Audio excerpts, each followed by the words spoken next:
സംസ്ഥാനത്തും പ്രതിപക്ഷ സംഘടനകളുടെ നേതൃത്വത്തിൽ BBC വിവാദ ഡോക്യുമെന്ററിയുടെ പ്രദർശനം തുടങ്ങി. തിരുവനന്തപുരം ലോ കോളേജിൽ SFIയുടെ നേതൃത്വത്തിൽ പ്രദർശനം നടത്തി.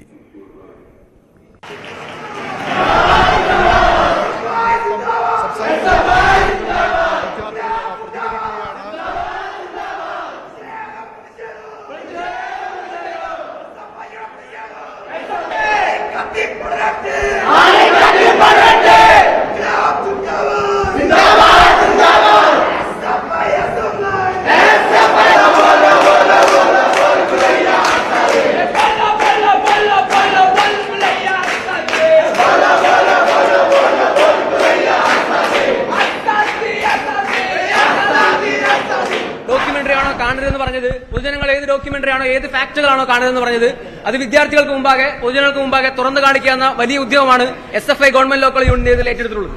അപ്പോ നിങ്ങൾ ഈ ഡോക്യുമെന്ററി കണ്ടിട്ടുണ്ടാവും. ഈ ഡോക്യുമെന്ററിലെ ഫാക്ടുകളെല്ലാം ഗവേഷണത്തിന് ശേഷം തയ്യാറാക്കിയ പൂർണ്ണമായും ആധികാരികമായ ഫാക്ടുകളാണ്.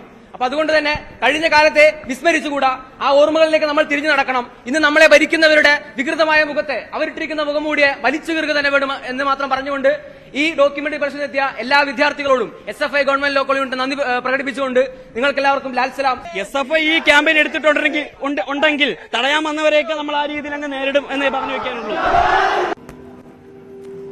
കോഴിക്കോട് DYFIയുടെ നേതൃത്വത്തിലും പ്രദർശനം നടത്തി. കണ്ണൂർ സർവകലാശാല മങ്ങാട്ടുപറമ്പ് ക്യാമ്പസിൽ SFIയുടെ നേതൃത്വത്തിൽ ഡോക്യുമെന്ററി പ്രദർശനത്തിന് ക്യാമ്പസ് ഡയറക്ടർ അനുമതി നിഷേധിച്ചു. സെമിനാർ ഹാൾ വെച്ച് പ്രദർശനം നടത്താൻ അനുവദിക്കില്ലെന്നാണ് പ്രതികരണം. എന്നാൽ ക്യാമ്പസിൽ പ്രദർശനം നടത്തുമെന്ന് SFI വ്യക്തമാക്കി. ഫ്രട്ടേണിറ്റിയുടെ നേതൃത്വത്തിൽ കോഴിക്കോട് ഫറൂഖ് കോളേജിലും ഡോക്യുമെന്ററിയുടെ പ്രദർശനം തുടങ്ങി.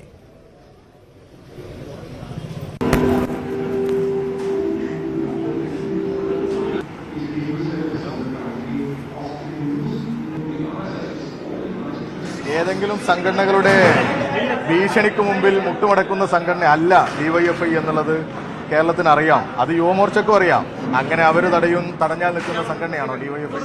ഇത് 2002 മുതൽ ഇന്ത്യയിൽ DYFIയും ഇടതുപക്ഷവും മതനിരപേക്ഷ വിശ്വാസികളും ഒക്കെ പറഞ്ഞുകൊണ്ടിരിക്കുന്ന കാര്യം തന്നെയാണ് ഈ ഡോക്യുമെന്ററിയിലൂടെ അവർ ദൃശ്യാവിഷ്കാരം നടത്തിയത്.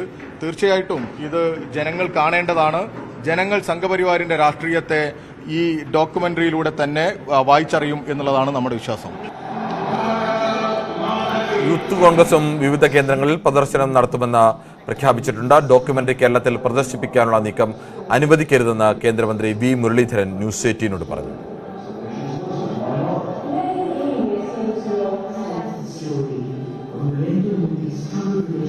ഈ സംഭവം വീണ്ടും കുത്തിപ്പൊക്കിക്കൊണ്ടുവന്ന് രാജ്യത്ത് മതസൗഹാർദ്ദം തകർക്കാനും രാജ്യത്തിന്റെ അഖണ്ഡതയും ഐക്യവും തകർക്കാൻ വേണ്ടിയിട്ട് ഏതെങ്കിലും വിദേശ ശക്തികൾ ശ്രമിക്കുമ്പോൾ ആ ശക്തികൾക്ക് കൂട്ടുനിൽക്കാനല്ല നമ്മുടെ രാജ്യത്തെ ദേശാഭിമാനമുള്ള ആളുകൾ ശ്രമിക്കേണ്ടത്.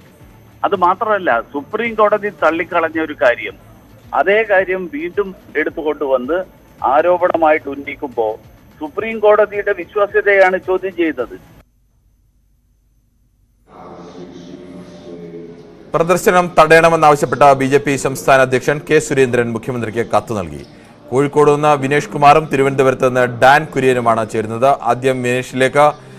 വിനേഷ്, കോഴിക്കോട് എവിടെയെല്ലാമാണ് പ്രദർശനം നടന്നത്? ആരുടെ നേതൃത്വത്തിലായിരുന്നു പ്രദർശനം? ഈ പ്രദർശനം തടയാൻ ഏതെങ്കിലും സംഘടനകൾ ശ്രമിച്ചോ?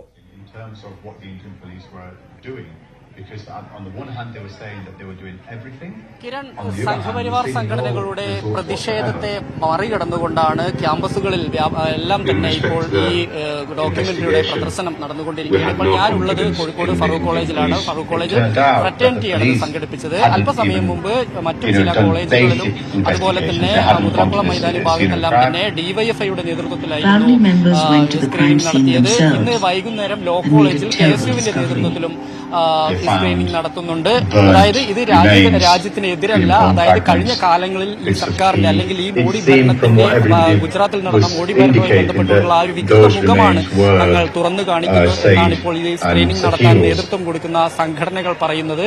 എന്തായാലും ഇതുമായി ബന്ധപ്പെട്ടുകൊണ്ട് യുവമോർച്ച പ്രവർത്തകർ ഇത് തടയും എന്ന് പ്രഖ്യാപിച്ചിരുന്നു. പക്ഷേ അത്തരത്തിലുള്ള അനിഷ്ട സംഭവങ്ങളൊന്നും തന്നെ ഇതുവരെയും നടന്നിട്ടില്ല. ഇപ്പോൾ ഫറൂഖ് കോളേജിൽ ഇത് നടത്താൻ സമ്മതിക്കില്ല എന്ന് പറഞ്ഞിട്ടുണ്ട്. പക്ഷേ അത് എന്നാൽ ഇതുവരെ ഇപ്പോൾ അല്പസമയത്തിന് അതായത് കൃത്യം 3:15 ആരംഭിച്ചത്. ഇപ്പോൾ ഇത് ഏകദേശം കഴിയാറായിട്ടുണ്ട്. പക്ഷേ അത്തരത്തിലുള്ള പ്രതിഷേധങ്ങളൊന്നും തന്നെ ഇതുവരെയും ഇങ്ങോട്ട് എത്തിയിട്ടില്ല. പ്രതിഷേധങ്ങളൊന്നും ഉണ്ടായിട്ടുമില്ല. എന്തായാലും 5 മണിയോടുകൂടി യുവമോർച്ചയുടെ നേതൃത്വത്തിൽ കോഴിക്കോട് നഗരത്തിൽ ഒരു പ്രതിഷേധ പ്രകടനം മാത്രമാണ്. മറ്റുള്ള രീതിയിൽ തടയുന്ന ഉൾപ്പെടെയുള്ള നടപടികളിലേക്ക് വന്നിട്ടില്ല. പക്ഷേ തടയുകയാണെങ്കിൽ തങ്ങൾ ഏത് വിധേയനും തിരിച്ചടിക്കും എന്നുള്ള നിലപാടിൽ തന്നെയാണ് ഡിവൈഎഫ്ഐയും അതുപോലെ തന്നെ യൂത്ത് കോൺഗ്രസും KSU ഉൾപ്പെടെയുള്ള സംഘടനകൾ. തിരുവനന്തപുരത്ത് നിന്ന് ഡാൻ കുര്യൻ കൂടി ചേരുന്നുണ്ട്. ഡാൻ, തിരുവനന്തപുരത്ത് ലോ കോളേജിൽ പ്രദർശനം നടന്നു. മറ്റെവിടെയെങ്കിലും പ്രദർശനം നടന്നിട്ടുണ്ടോ? എന്താണ് ഇന്നും മറ്റ് ചില സംഘടനകളൊക്കെ പ്രദർശനം നടത്തുമെന്ന് പറയുന്നുണ്ട്. എന്താണ് വിവരങ്ങൾ?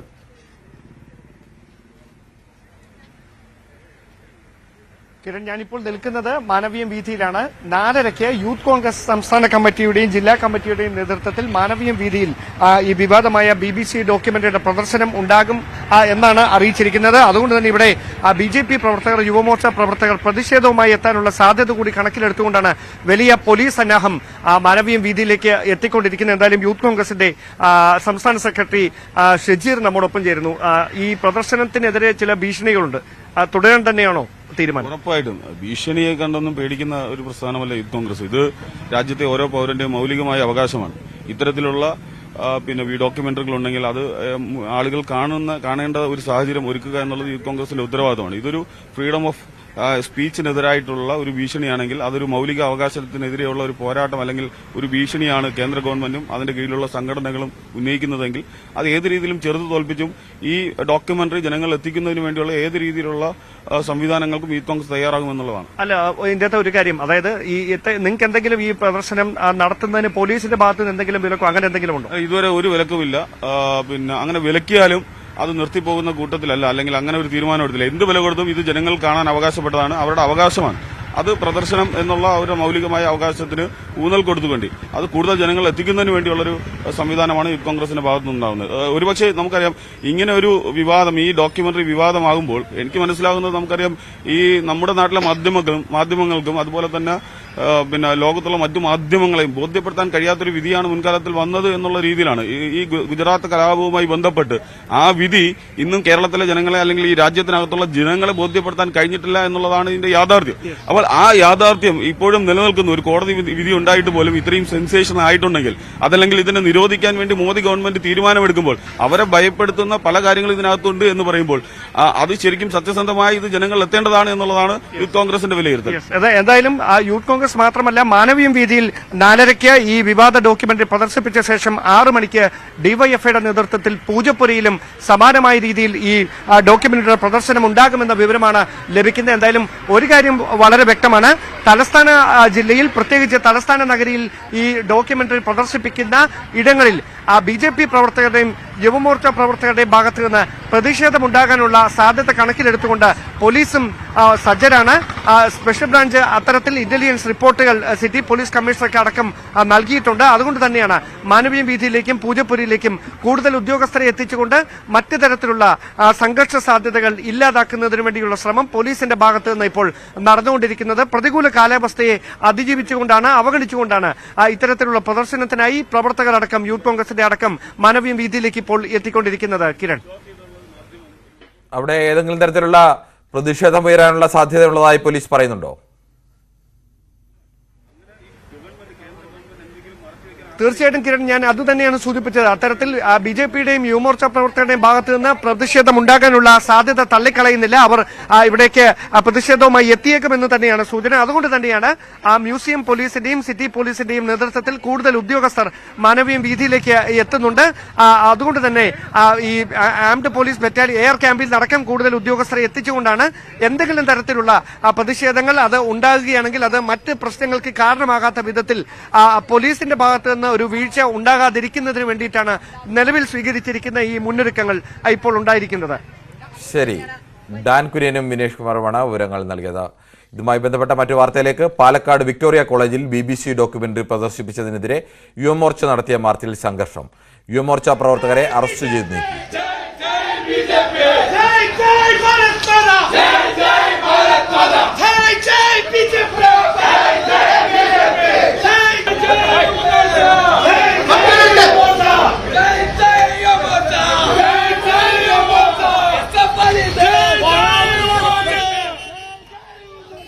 നേരത്തെ കോളേജിൽ ഡോക്യുമെന്ററി പ്രദർശിപ്പിച്ചതിന് SFIക്ക് എതിരെ കോളേജ് പോലീസിൽ പരാതി നൽകി.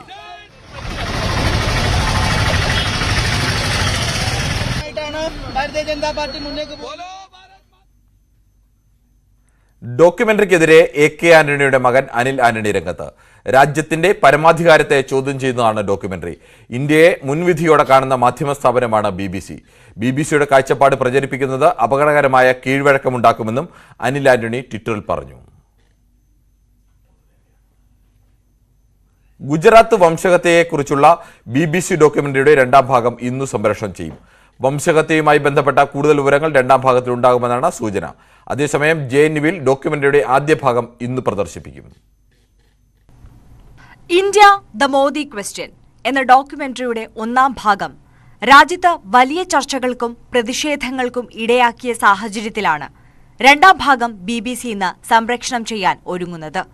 ആദ്യ ഭാഗത്തിനെതിരെ കേന്ദ്ര സർക്കാർ രംഗത്തെത്തുകയും ഡോക്യുമെന്ററി ഇന്ത്യയിൽ വിലക്കുകയും ചെയ്തിരുന്നു. കേന്ദ്ര സർക്കാരിന്റെ എതിർപ്പുകളെല്ലാം മറികടന്നാണ് രണ്ടാം ഭാഗം BBC പുറത്തിറക്കുന്നത്. UK വിദേശകാര്യ വകുപ്പിന്റെ അന്വേഷണ റിപ്പോർട്ടാണ് ഡോക്യുമെന്ററി പങ്കുവയ്ക്കുന്നത്. വംശഹത്യയുമായി ബന്ധപ്പെട്ട കൂടുതൽ വിവരങ്ങൾ രണ്ടാം ഭാഗത്തിൽ ഉണ്ടായേക്കും. അതേസമയം JNUവിൽ ഡോക്യുമെന്ററിയുടെ ഒന്നാം ഭാഗം പ്രദർശിപ്പിക്കുന്നത് സർവകലാശാല തടഞ്ഞു. സമാധാന അന്തരീക്ഷത്തിന് തിരിച്ചടിയുണ്ടാകുമെന്നും പ്രദർശിപ്പിച്ചാൽ കർശന നടപടി സ്വീകരിക്കുമെന്നും സർവകലാശാല മുന്നറിയിപ്പ് നൽകി. എന്നാൽ ഡോക്യുമെന്ററിയുടെ ആദ്യ ഭാഗം ഇന്ന് പ്രദർശിപ്പിക്കാൻ തന്നെയാണ് JNU വിദ്യാർത്ഥി യൂണിയന്റെ തീരുമാനം. രാത്രി 9 മണിക്ക് വിദ്യാർത്ഥി യൂണിയൻ ഓഫീസിൽ പ്രദർശിപ്പിക്കും. സത്യത്തെ മൂടിവെക്കാനാകില്ലെന്നും ജനങ്ങളെ ഭയപ്പെടുത്താമെന്ന് കരുതേണ്ടെന്നും രാഹുൽ ഗാന്ധി പ്രതികരിച്ചു. വെള്ളക്കാർ പറയുന്നതാണ് ചിലർക്ക് വലിയ കാര്യമെന്നും ഇന്ത്യയെക്കുറിച്ചുള്ള അവരുടെ നിലപാടാണ് അന്തിമമെന്ന് കരുതുന്നുവെന്നും കേന്ദ്രമന്ത്രി കിരൺ റിജ്ജു വിമർശിച്ചു. അതേസമയം ഡോക്യുമെന്ററിക്ക് വിലക്കേർപ്പെടുത്തിയ സാഹചര്യത്തിൽ സമൂഹമാധ്യമങ്ങൾ കേന്ദ്ര സർക്കാരിന്റെ കർശന നിരീക്ഷണത്തിലാണ്. National desk news 18. ഉത്തരേന്ത്യയിൽ ഭൂചലനം. ഡൽഹിയിലും NCRലും ഉത്തർപ്രദേശ് ഉൾപ്പെടെയുള്ള സംസ്ഥാനങ്ങളിലും ഭൂചലനം അനുഭവപ്പെട്ടു. റിക്ടർ സ്കെയിലിൽ 5.8 രേഖപ്പെടുത്തി. കൂടുതൽ വിവരങ്ങളുമായി മിഥുൻ MG ആണ് നാഷണൽ ഡെസ്കിൽ നിന്ന് ചേരുന്നത്. മിഥുൻ, ഈ ഭൂചലനത്തിൽ ഏതെങ്കിലും തരത്തിലുള്ള അപകടം ഉണ്ടായിട്ടുണ്ടോ? കിരൺ, കഴിഞ്ഞ 2 ആഴ്ചക്കിടെ ഇത് രണ്ടാമത്തെ തവണയാണ് ഇത്തരത്തിൽ ഉത്തരേന്ത്യയിൽ വ്യാപകമായി ഭൂചലനം അനുഭവപ്പെടുന്നത്. പ്രഭവ കേന്ദ്രം നേപ്പാളാണ് എന്നാണ് ഏറ്റവും ഒടുവിൽ ലഭ്യമായിട്ടുള്ള വിവരം. ഡൽഹിയിലും സമീപ നഗരങ്ങളായിട്ടുള്ള നോയിഡ, ഗാസിയാബാദ് തുടങ്ങിയിടങ്ങളിലും ഭൂചലനം അനുഭവപ്പെട്ടതായി റിപ്പോർട്ടുകളുണ്ട്. ഇന്നുച്ചയ്ക്ക് 2:28 കൂടിയാണ് ഭൂചലനം അനുഭവപ്പെട്ടത്. റിക്ടർ സ്കെയിൽ 5.8 രേഖപ്പെടുത്തിയതായി നാഷണൽ സെന്റർ ഫോർ സിസ്മോളജി അറിയിക്കുകയും ചെയ്തിട്ടുണ്ട്. ഞാൻ നേരത്തെ സൂചിപ്പിച്ചപ്പോൾ നേപ്പാളിൽ കഴിഞ്ഞ കുറെ നാളായത് അഫ്ഗാനിസ്ഥാനിലും ഇതിന് സമാനമായ രീതിയിൽ കഴിഞ്ഞ ആഴ്ച അവിടെ ഭൂചലനം ഉണ്ടായിരുന്നു. അത് വലിയ രീതിയിൽ വ്യാപകമായി ഉത്തരേന്ത്യൻ സംസ്ഥാനങ്ങളിൽ വലിയ രീതിയിൽ അനുഭവപ്പെടുകയും ചെയ്യുന്നു. ആ രീതിയിൽ തന്നെയാണ് ഇത്തവണയും ഉണ്ടായിരിക്കുന്നത്. ലക്നൌവിലും ഉത്തരാഖണ്ഡിന്റെ ചില ഭാഗങ്ങളിലും ഭൂചലനം അനുഭവപ്പെട്ടതായി റിപ്പോർട്ടുകളുണ്ട്. ഉത്തരാഖണ്ഡിൽ ഈ ജോഷിമഠ് അടക്കമുള്ള മേഖലകളിൽ വലിയ ഗുരുതരമായ സാഹചര്യത്തിലൂടെ കടന്നു പോകുമ്പോൾ ഇത്തരത്തിൽ ഭൂചലനം ഇടയ്ക്കിടയ്ക്ക് ഉണ്ടാകുന്നത് അവിടുത്തെ ജനങ്ങളെ വലിയ രീതിയിൽ ഭീതിയിലായിട്ടുണ്ട്. കൂടുതൽ കെട്ടിടങ്ങളിലേക്ക് വിള്ളൽ വീഴാനുള്ള സാധ്യതകളൊക്കെ ഉണ്ട്. അതുകൊണ്ട് തന്നെ കൂടുതൽ ജാഗ്രതാ നിർദ്ദേശം ഈ ഒരു ഘട്ടത്തിൽ ജോഷിമഠ് അടക്കമുള്ള പ്രദേശങ്ങളിൽ നൽകിയിട്ടുണ്ട്. എന്തായാലും ഒടുവിൽ ഈ മേഖലകളിലൊന്നും തന്നെ ആളപായമോ അല്ലെങ്കിൽ മറ്റ് കാര്യമായ നാശനഷ്ടങ്ങളോ ഉണ്ടായില്ല എന്നാണ് റിപ്പോർട്ടുകൾ സൂചിപ്പിക്കുന്നത്. ശരി, മിഥുനാണ് വിവരങ്ങൾ നൽകിയത്. ഹർത്താൽ ആക്രമണത്തിൽ പോപ്പുലർ ഫ്രണ്ട് നേതാക്കളുടെ ജപ്തി ചെയ്ത വസ്തുക്കളുടെ വിശദാംശങ്ങൾ സമർപ്പിക്കാൻ സർക്കാരിന് ഹൈക്കോടതിയുടെ നിർദ്ദേശം. സ്വത്ത് കണ്ടുകെട്ടിയവർക്ക് പോപ്പുലർ ഫ്രണ്ടുമായുള്ള ബന്ധം വിശദമാക്കുന്ന സത്യവാങ്മൂലവും സമർപ്പിക്കണം. അതിനിടെ PFIയുമായി ബന്ധമില്ലാഞ്ഞിട്ടും അന്യായമായി വസ്തുവകകൾ ജപ്തി ചെയ്തെന്ന് ആരോപിച്ച മലപ്പുറം സ്വദേശി കേസിൽ കക്ഷി ചേരാൻ അപേക്ഷ നൽകി. സംസ്ഥാനത്തെമ്പാടുമായി 248 PFI ഭീകരരുടെ സ്വത്തുവകകളാണ് ഹർത്താൽ ആക്രമണ കേസുമായി ബന്ധപ്പെട്ട ജപ്തി ചെയ്തത്. റവന്യൂ റിക്കവറിക്കെതിരെ ഹൈക്കോടതിയിൽ കേസിൽ കക്ഷി ചേരാൻ മലപ്പുറം സ്വദേശി യൂസഫ്. പോപ്പുലർ ഫ്രണ്ട് ഭാരവാഹി അല്ലാത്ത തന്റെ സ്വത്തും കണ്ടുകെട്ടിയെന്ന് കാട്ടിയാണ് കേസിൽ കക്ഷി ചേരാൻ ഹർജി സമർപ്പിച്ചത്. സ്വത്തുക്കൾ കണ്ടുകെട്ടുന്നതിനെതിരെ ആഭ്യന്തര വകുപ്പ് ചീഫ് സെക്രട്ടറിക്കും മലപ്പുറം കളക്ടർക്കും പോലീസിനും പരാതി നൽകിയതായും ഹർജിയിൽ പറയുന്നു. സംസ്ഥാനത്ത് PFI നേതാക്കളുടെ സ്വത്തുവകകൾ കണ്ടുകെട്ടിയ നടപടിക്കെതിരെ മുസ്ലിം ലീഗ് നേതാവ് KM ഷാജി. ഹർത്താൽ നഷ്ടത്തിന്റെ പേരിലാണ് നടപടിയെങ്കിൽ നിയമസഭയിൽ അക്രമം നടത്തിയവരുടെ സ്വത്തുവകകൾ കണ്ടുകെട്ടണം. ഒരേ നീതി എല്ലാവർക്കും വേണമെന്നും ഇപ്പോഴത്തെ നടപടി PFIക്ക് ന്യായം പറഞ്ഞു നിൽക്കാനേ ഉപകരിക്കുമെന്നും ഷാജി പറഞ്ഞു. വിവാദങ്ങൾക്കൊടുവിൽ സംസ്ഥാന യുവജന കമ്മീഷൻ ചെയർപേഴ്സൺ ചിന്താ ജെറോമിന് ശമ്പള കുടിശ്ശിക അനുവദിച്ച് ഉത്തരവിറങ്ങി. 8.5 ലക്ഷം രൂപ ചിന്തയ്ക്ക് കുടിശ്ശികയായി ലഭിക്കും. ശമ്പള കുടിശ്ശിക വേണമെന്നാവശ്യപ്പെട്ട ചിന്താ ജെറോം എന്നാണ് ഉത്തരവിൽ പരാമർശം. മുൻകാല പ്രാബല്യത്തോടെ 1 ലക്ഷം രൂപയാവും ഇനി ചിന്തയ്ക്ക് ശമ്പളം. യുവജനകാര്യ വകുപ്പ് പ്രിൻസിപ്പൽ സെക്രട്ടറി M ശിവശങ്കറാണ് ഉത്തരവിറക്കിയത്. ജാമ്യവ്യവസ്ഥ ലംഘിച്ചതിനെ തുടർന്ന് SFI സംസ്ഥാന സെക്രട്ടറി PM ആർഷോയുടെ ജാമ്യം റദ്ദാക്കി. അഭിഭാഷകനെ വധിക്കാൻ ശ്രമിച്ചത് കേസിൽ ലഭിച്ച ജാമ്യമാണ് എറണാകുളം ജില്ലാ കോടതി റദ്ദാക്കിയത്. വധശ്രമ കേസിൽ ആദ്യം ജാമ്യത്തിലിറങ്ങിയ ആർഷോ വിവിധ കേസുകൾ പ്രതിയായതോടെയാണ് ഹൈക്കോടതി നേരത്തെ ജാമ്യം റദ്ദു ചെയ്തത്. തുടർന്ന് അറസ്റ്റിലായ ആർഷോ 1.5 മാസത്തെ ജയിൽവാസത്തിനു ശേഷം ജാമ്യത്തിലിറങ്ങുകയായിരുന്നു. കുപ്രസിദ്ധ ഗുണ്ട ഓം പ്രകാശ് ഹൈദരാബാദിൽ നിന്ന് അന്വേഷണ സംഘം. ഡൽഹിയിൽ നിന്ന് ഹൈദരാബാദിലേക്ക് കടന്നതായി സൂചനയുണ്ട്. മൊബൈൽ ഫോണുകൾ സ്വിച്ച് ഓഫ് ചെയ്ത നിലയിലാണ്. മറ്റൊരു കുപ്രസിദ്ധ ഗുണ്ട പുത്തൻപാലൻ രാജേഷ് തമിഴ്നാട്ടിലാണെന്നും അന്വേഷണ സംഘം പറയുന്നു. കൂടുതൽ വിവരങ്ങളുമായി VV വിനോദാണ് ചേരുന്നത്. വിനോദ്, കൃത്യമായും ഓം പ്രകാശിനെയും പുത്തൻപാലൻ രാജേഷിനെയും ലൊക്കേറ്റ് ചെയ്യാൻ കേരള പോലീസിന് കഴിഞ്ഞിട്ടുണ്ടോ?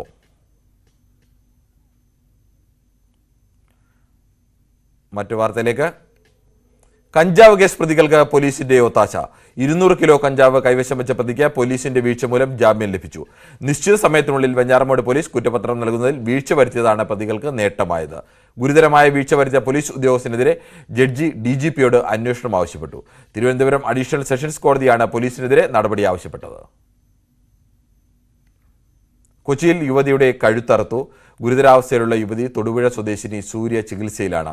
രവിപുരത്തെ ട്രാവൽസിലാണ് സംഭവമുണ്ടായത്. ആക്രമിച്ച പള്ളുരുത്തി സ്വദേശിയായ യുവാവ് ജോളിയെ പോലീസ് കസ്റ്റഡിയിലെടുത്തു.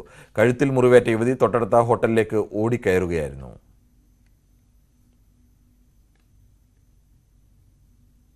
തലസ്ഥാനത്ത് വീണ്ടും പെൺകുട്ടിക്ക് നേരെ ആക്രമണം. തിരുവനന്തപുരം നഗരത്തിൽ വീട്ടിൽ അതിക്രമിച്ചു കയറിയാണ് യുവാവ് പെൺകുട്ടിയെ കടന്നുപിടിച്ചത്. ശനിയാഴ്ച ഉച്ചയ്ക്ക് തീർത്ഥാടകൻ എന്ന വ്യാജേനയെത്തിയ യുവാവാണ് ആക്രമം കാട്ടിയത്. വഞ്ചൂർ പോലീസ് കേസെടുത്തു. സമരത്തിന് പിന്നാലെ KR നാരായണൻ ഫിലിം ഇൻസ്റ്റിറ്റ്യൂട്ട് തുറന്നു. രാജിവെച്ചത് ഒഴികെയുള്ള അധ്യാപകർ ജോലിക്കെത്തി. എന്നാൽ ക്ലാസുകൾ തുടങ്ങുന്ന വിഷയത്തിൽ തീരുമാനമായിട്ടില്ല. ആരോപണ വിധേയരായ അധ്യാപകർ രാജിവെച്ചത് നന്നായെന്ന് വിദ്യാർത്ഥികൾ പ്രതികരിച്ചു. മുതിർന്ന പൗരന്മാർക്ക് ചെറുപ്പം നൽകുന്ന ഏജിംഗ് ക്ലബ്ബുമായി കൊച്ചി മെഡിക്കൽ ട്രസ്റ്റ് ആശുപത്രി. ക്ലബിന്റെ പ്രതിമാസ സംഗമം അംഗങ്ങൾ ആടിയും പാടിയും ആഘോഷമാക്കി. മുതിർന്ന പൗരന്മാർ നേരിടുന്ന ഒറ്റപ്പെടലിന് ആശ്വാസമാണ് MDH ഹെൽത്തി ഏജ് ക്ലബ്. ജീവിതശൈലി രോഗങ്ങൾ, പൊതു ആരോഗ്യ ചർച്ചകൾ എന്നിവയ്ക്കപ്പുറം ആടാനും പാടാനുമൊക്കെ അവസരമുണ്ട്.